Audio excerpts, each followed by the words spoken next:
Dans le cosmos qu'est le monde de la joaillerie, les sujets sont nombreux et divers comme autant de galaxies qui gravitent ensemble dans le système planétaire joaillier que Gem Genève a construit. Ce salon devenu événement culturel offre à ses exposants comme à ses visiteurs un ensemble de sujets d'exploration autour du bijou, des savoir-faire et des problématiques actuelles. Alors je les ai rassemblés dans un univers. La 7e saison du podcast thématique de la joaillerie, Il était une fois le bijou.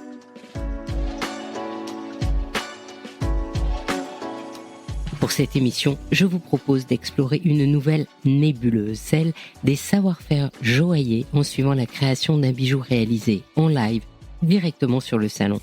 Alors je vous invite à écouter Laurent Joliet, le bijoutier chaîniste, Richard Lundin, le graveur, Matteo Stopfacher, l'émailleur, Nicolas Caraes, le diamantaire et Émeric Pittet, le sertisseur.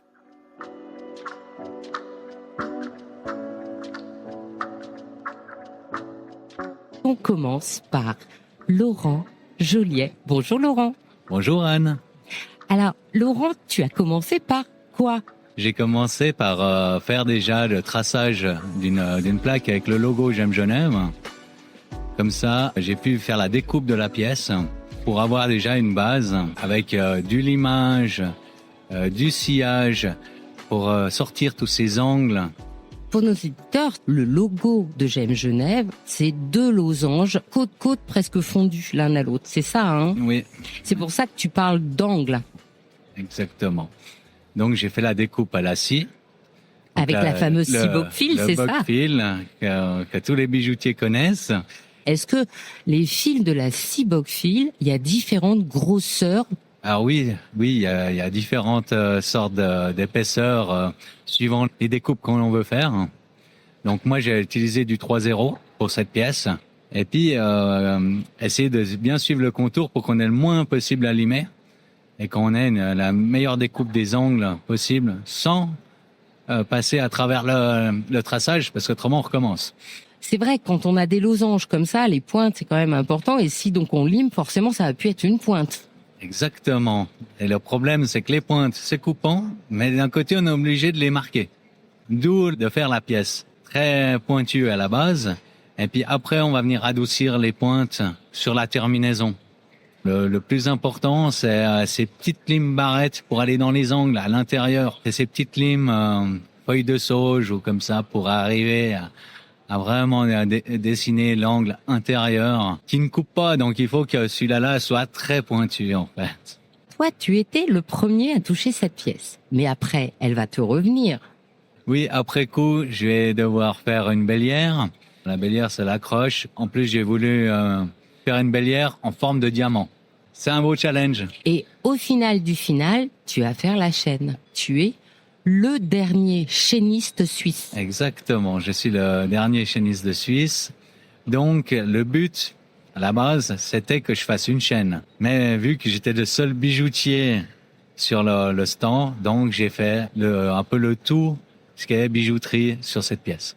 Alors cette chaîne, tu nous réserves quoi comme surprise pour la faire ? Alors c'est une chaîne, un double maillon bouquet. Alors chaque maillon est long et plat et arrondi sur les bouts en fait. Je mets deux mailles côte à côte. Après je vais les assembler avec une maille ronde pour qu'on peut faire une continuité rond allongé pour rester un peu dans le thème en fait de la bélière et du pendentif. La longueur, c'est à peu près 8 mm pour les maillons bouquets et une largeur de 3 mm qui sont tournés sur un mandrin. Et l'assemblage se fait avec une maille ronde standard pour avoir un peu deux textures différentes. Comment elle va se fermer, ta chaîne ? Je vais faire un mousqueton traditionnel. L'idée, c'est que vous avez à peine 4 jours tous ensemble pour arriver à le faire. Vous devez tous vous passer les uns les autres la pièce. Et en plus, le public est là et vous pose plein de questions. Le plus gros challenge, c'est d'avoir une répartition des tâches durant ces 4 jours sans bug. Il va nous manquer un métier d'art ou deux, ça dépend. Et donc, comme tu es quasiment le dernier du coup à travailler, on va croiser les doigts pour que ça arrive à temps alors. Exactement. Moi, je reviendrai le dernier jour en espérant que tout marche, en fait. Et c'est ce qu'on va te souhaiter. Merci beaucoup. Laurent. Merci.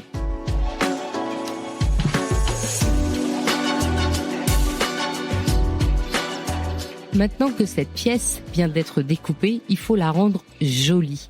Et pour ça, on va la graver.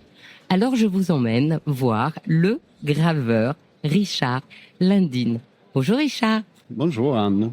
Du coup Richard, je te vois en train de prendre une espèce de lampe magique comme la lampe d'Aladin. Le feu sort de ma lampe. J'ai besoin de la chaleur pour ramollir on appelle ça une cire de graveur, pour coller l'objet. Là, en l'occurrence, c'est une petite pièce en argent, logo de GEM Genève. Donc, j'ai collé ça avec ma petite lampe d'Aladin. Et donc, tu colles le bijou dans la cire. La cire, elle est sur un bout de bois. Oui, c'est ça. Et ce bout de bois, en fait, tu vas le mettre entre deux étaux, mais c'est marrant, ton étau, il est sur une grosse boule. Oui, c'est ça. C'est ingénieux comme invention. Excusez-moi mon français, suédois d'origine. C'est une sphère avec une sorte d'étau sur une partie où je peux serrer en effet ce bout de bois. Et elle repose dans un rondel en cuir qui me permet de tourner dans tous les sens. Et au-dessus, tu as une espèce de gros microscope. Oui.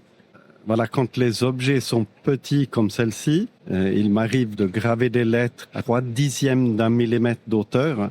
Et là, de travailler à l'œil nu ou avec une simple loupe ne suffit pas.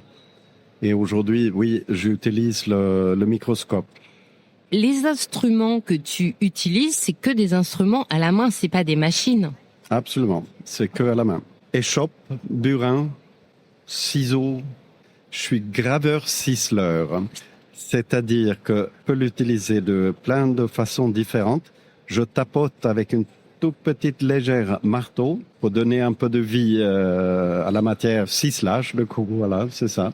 Si le métal est fin, je peux le travailler à l'envers et on la retourne et on a un dessin qui apparaît.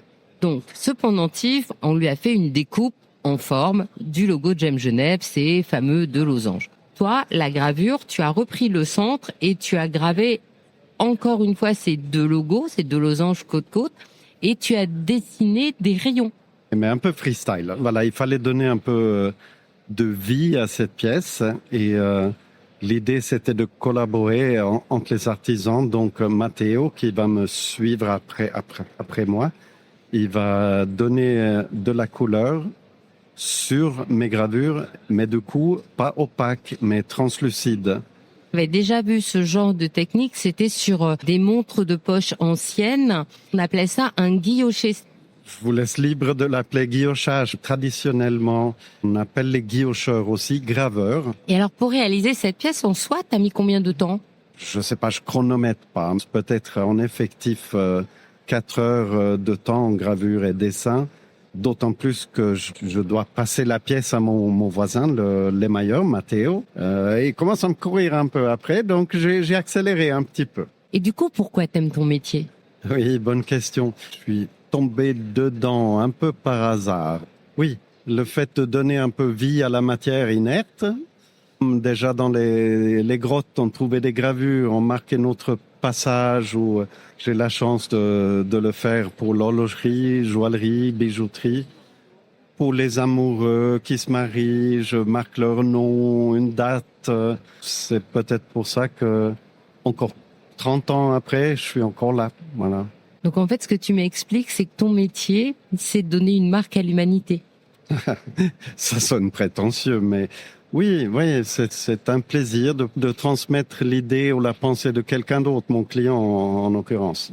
Et ça s'apprend facilement comme métier? À l'époque, il y avait des écoles, il y en a plus. Il y en a plus depuis très longtemps. En vérité, j'apprends toujours, en somme. Et voilà. pour toi, t'as appris comment? Grâce à un patron, un maître graveur, qui m'a transmis son savoir-faire. Et puis, comme je vous dis, j'apprends sur le tas encore. Et est-ce qu'il y a une chose que tu adores graver? Comme matière, je pourrais vous répondre. Typiquement, aujourd'hui, je fais cette pièce pour GEM Genève. C'est en argent. C'est du beurre. C'est très doux. Ce que j'aime pas, c'est quand on souhaite que je décore des pièces en acier.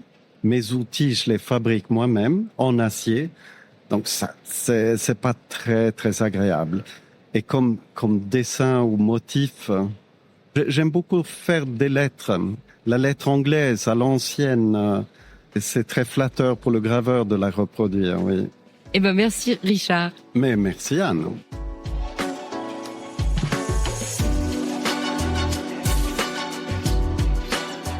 Alors maintenant que la pièce est toute gravée, eh ben on va lui mettre de la couleur. Et pour ça, on va voir Matteo Stopfascher. Bonjour. Bonjour Matteo. Alors en fait, cette couleur justement, pourquoi c'est chez toi qu'elle arrive? Parce que je suis émailleur artisan, donc pour donner de la couleur et puis que tout le travail du graveur reste encore visible, on va utiliser de l'émail transparente. Et c'est de l'émail grand feu qu'on va cuire dans un four à 800 degrés. Alors justement, cette couleur, je suis sûre que tu as fait une potion magique, parce que c'est la couleur de Gemme Genève, c'est ça? Oui, bien sûr, c'est la couleur de Gemme Genève, mais tout aussi la couleur d'une magnifique rivière qu'on peut trouver dans la partie suisse italienne, le Tessin, et s'appelle la rivière de la Valle Verzasca. C'est un vert émeraude très profond aussi. Moi, je vais utiliser 3 teintes différentes pour recréer cet effet. Préparer tes teintes, t'as des petits pots, et les petits pots, ils ont des noms. Alors du coup, c'est quel nom tes 3 teintes? C'est des verres qui ont des chiffres, parce qu'ils doivent être facilement repérables. Je vais utiliser le vert 256, le turquoise 185 et encore le turquoise 42. Le secret de cet émail grand feu, en fait, ce que je vois sur ton établi, c'est des morceaux de verre. Oui, alors on peut vraiment s'imaginer l'émail comme du verre.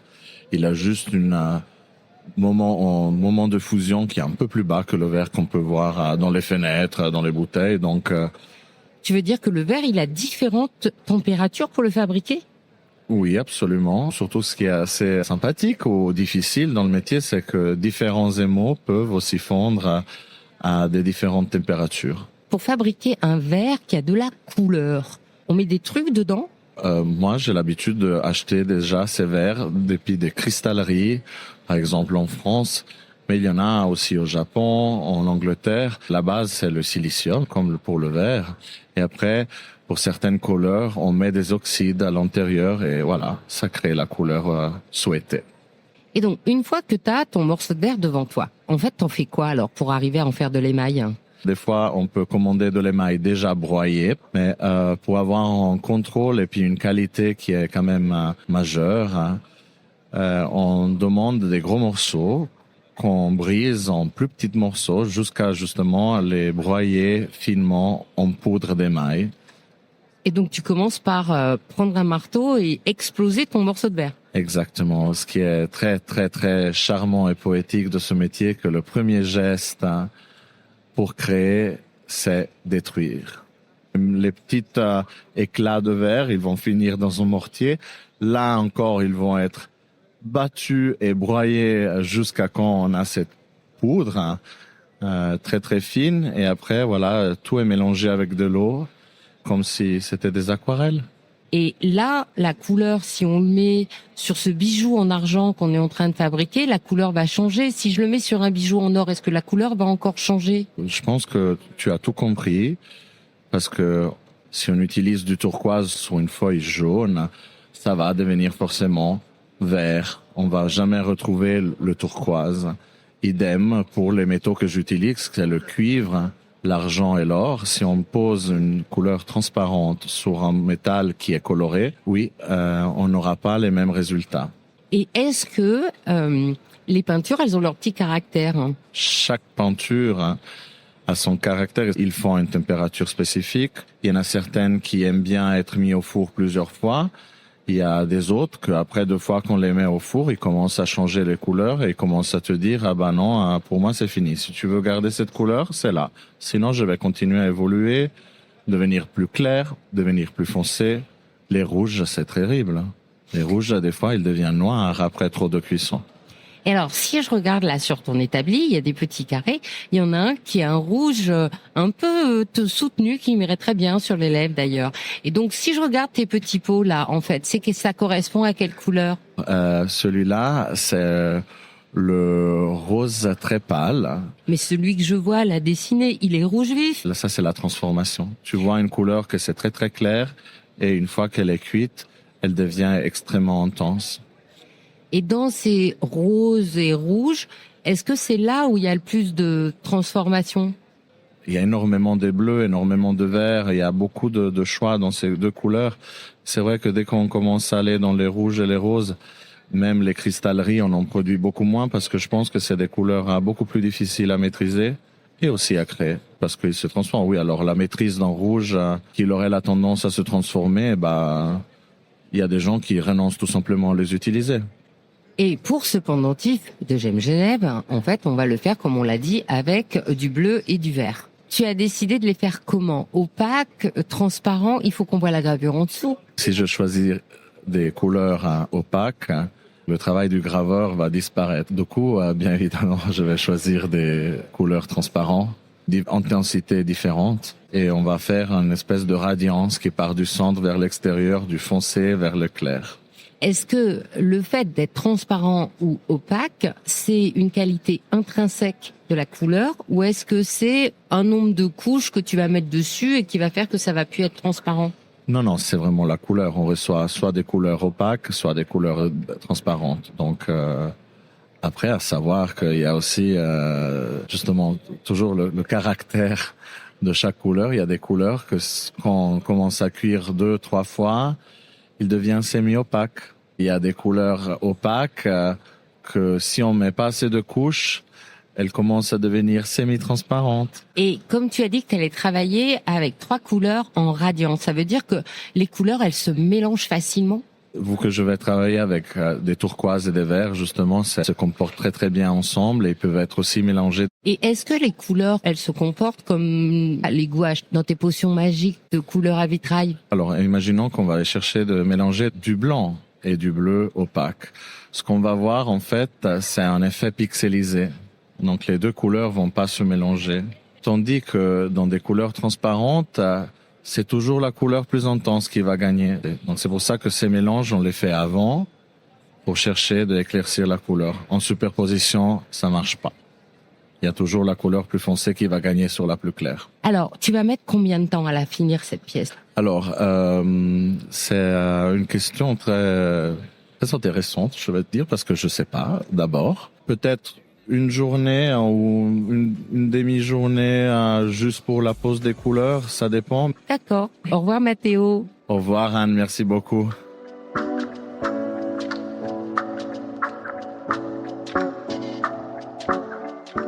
En suivant la fabrication de la pièce, eh bien, maintenant, on est à l'étape du diamant. Et pour ça, je suis avec un diamantaire.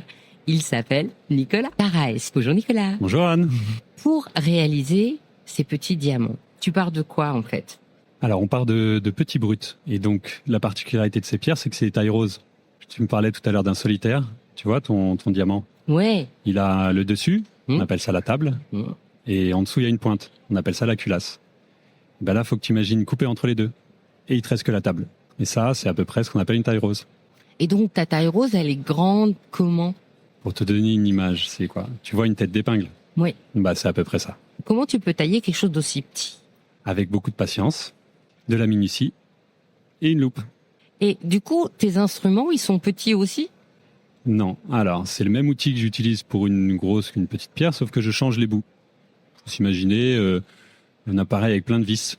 Un trou pour mettre la griffe, qui va venir écraser la pierre.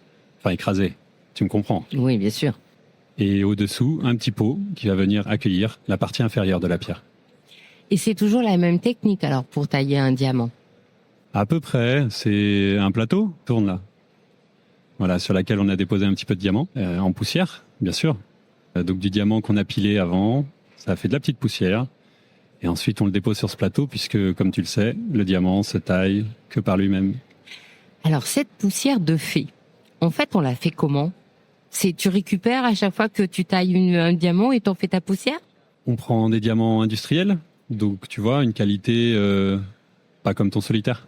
Ah oui, en fait, ce que tu veux dire quand tu dis diamant industriel, c'est pas un diamant qui est fabriqué en laboratoire, c'est pas ça que tu veux dire. C'est un diamant qui est pas qualité haute joaillerie. Exactement. Et ben ce diamant-là, On le met entre 2 gros morceaux de métal et on tape dessus. Mais Et ça nous fait un petit peu de poussière. Et après, t'as d'autres recettes secrètes? Alors, en termes de secret, j'ai ma potion magique, celle que je mets sur le plateau qui me permet de tailler des diamants. Et Alors, ta recette magique, il y a des flacons avec du liquide bleu. effectivement, je prends mon liquide bleu, un petit peu de liquide jaune, quelques pincées de poussière. Et puis après, en avant la magie. Le but, c'est que tous tes petits diamants, même s'ils sont tout petits, ils doivent être tous pareils. Et donc là, c'est le tailleur qui reste l'observateur de l'avancée de la taille. Et c'est lui qui vient calibrer à l'œil. C'est un travail de minutie, d'observation et de précision. Il faut avoir combien d'années d'expérience pour arriver à tailler à l'œil? Alors de toute façon, à partir du premier jour, on se sert de son œil. Et ensuite, pour un bon tailleur, comme on cherche en France, c'est-à-dire être capable de travailler sur des petites pierres comme celle-ci, les tailles roses, sur des plus grosses pierres, sur ton solitaire aussi, il faut compter entre 5 et 7 ans quand même. Et alors, au final, tes diamants, ils vont se trouver où sur la pièce? Alors, tu l'as vu la pièce Oui, à la forme du logo de Gem Genève? oui. Et tout le contour, on va le paver de diamants. Et c'est à cet endroit-là que vont venir se poser les pierres qu'on a taillées. Alors, la difficulté, c'est quoi? C'est d'être homogène. Comme tu l'as vu, ces pierres, elles se ressemblent toutes. Elles sont petites. Et il faut avoir le même éclat dans chaque pierre, tout autour du logo. Et elles font toutes 58 facettes? Là, c'est une taille rose, Anne. Donc, tu vois, notre pierre, on l'a coupée en 2. Enfin, il faut imaginer. Et donc, sur le dessus, on a notre table. Il faut imaginer un dôme avec plein de petites facettes et le dessous tout plat. Et donc, sur le dessus, on a une 12aine de facettes. Du coup, c'est presque rond, en fait. C'est totalement rond, même. Elle est ronde de forme et sur le dessus, elle est bombée. Mais sinon, avant que je te laisse, pour devenir un grand magicien du diamant comme toi, il faut combien d'études, combien de temps, tout ça? Alors déjà, avant tout, il te faut un autre grand magicien qui te donne ses secrets. Parce que comme tu le sais, on n'a pas d'école pour les tailleurs de diamants. Et donc, il faut trouver un maître d'apprentissage. Et on s'assoit à côté de lui. D'abord, on observe le matériel. Et ensuite, on commence à travailler la matière. Alors, on va commencer avec des matières de qualité un petit peu moindre, parce qu'attention, la casse. Et puis ensuite, petit à petit, on se renforce. Et notre panel, tu sais, un diamantaire, il fait beaucoup de choses différentes. Il va faire de la taille sur œuvre, comme tu peux voir dans les magazines, de la haute joaillerie ou autour des montres, sur les cadrans, tu vois, ce genre de choses. Et on a aussi l'amélioration de taille ancienne. Tu vois, nos grands-mères, elles ont des diamants un peu taille ancienne, avec des collettes ouvertes. Enfin, faut s'imaginer une pierre un petit peu difforme et à qui on vient redonner un petit peu d'harmonie. Et donc, c'est avant tout un métier de transmission. Et nous, tu vois, à la taillerie H&H, à Paris, on s'est engagé à former des nouveaux magiciens. On en prend à peu près un par an. La relève est assurée. Exactement, Anne. Eh bien, merci Nicolas. Je t'en prie, Anne. Bon après-midi.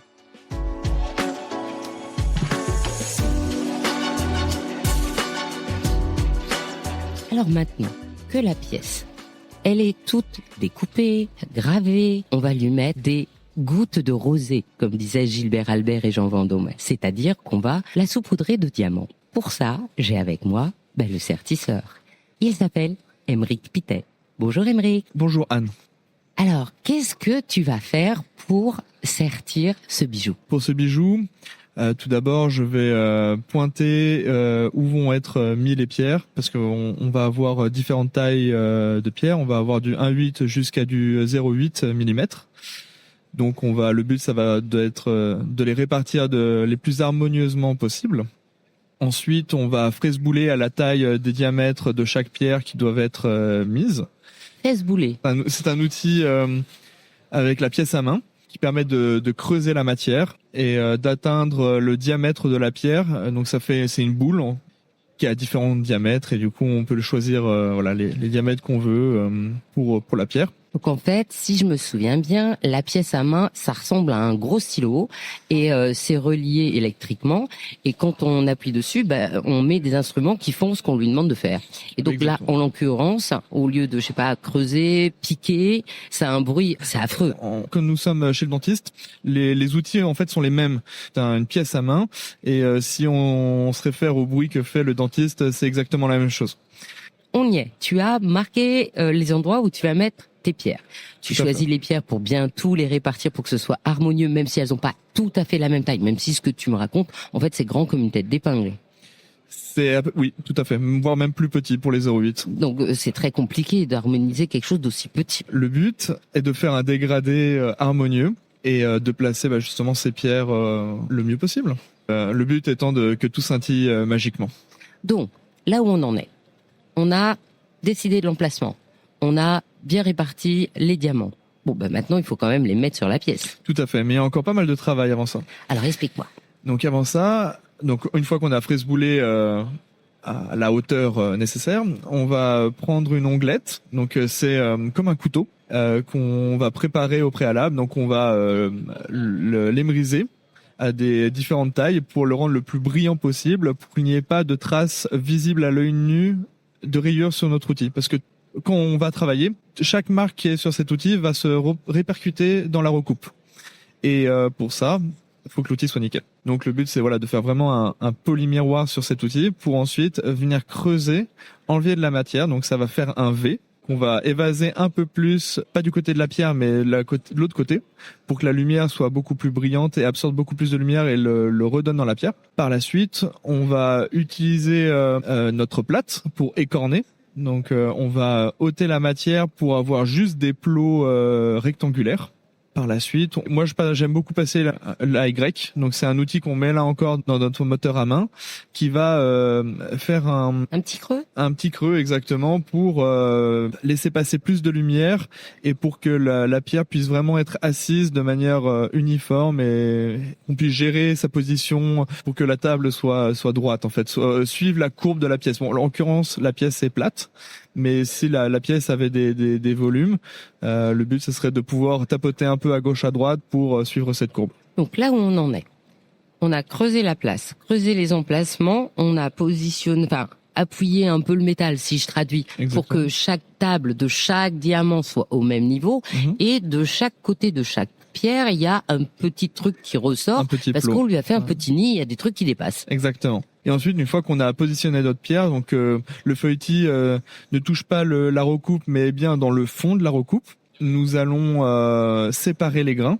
Donc ça va faire 2 beaux grains qui font qui sont carrés. Au XXe siècle, on les laissait tels quels.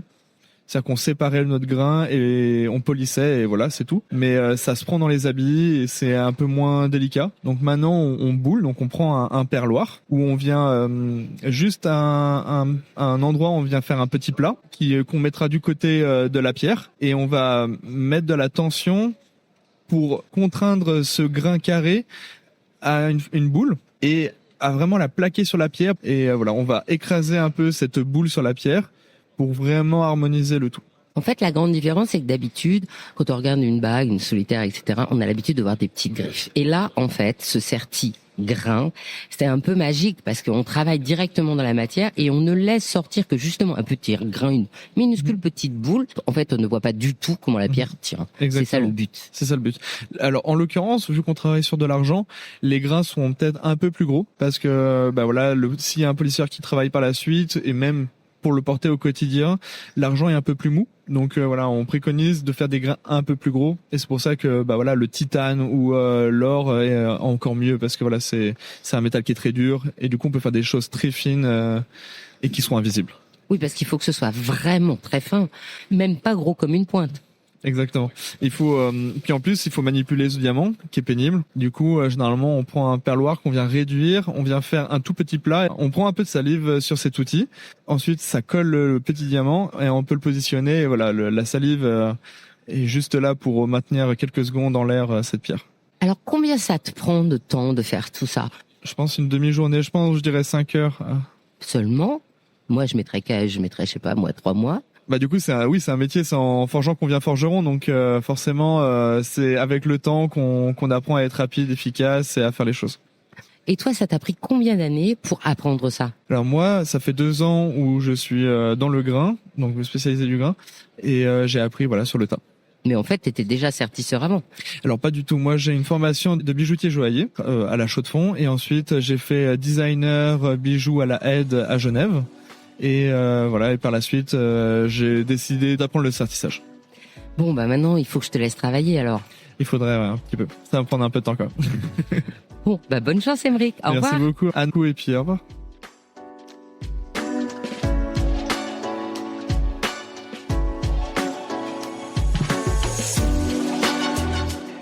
J'espère que cet épisode vous a plu et que nous pourrons en parler ensemble lors de la prochaine édition du salon. Je suis Anne Desmarais de Jotan et je donne une voix aux bijoux chaque dimanche. Les semaines suivantes, je vous retrouverai en alternance sur le podcast Brillante et le podcast Le Bijou comme un bisou. Faites-moi plaisir, soutenez les podcasts en mettant des avis, des pouces, des étoiles sur Apple Podcasts et Spotify. N'hésitez pas à partager ce podcast sur vos réseaux sociaux et à mettre de gentils commentaires sur les réseaux d'Il était une fois le bijou et de J'aime Genève. À tout bientôt.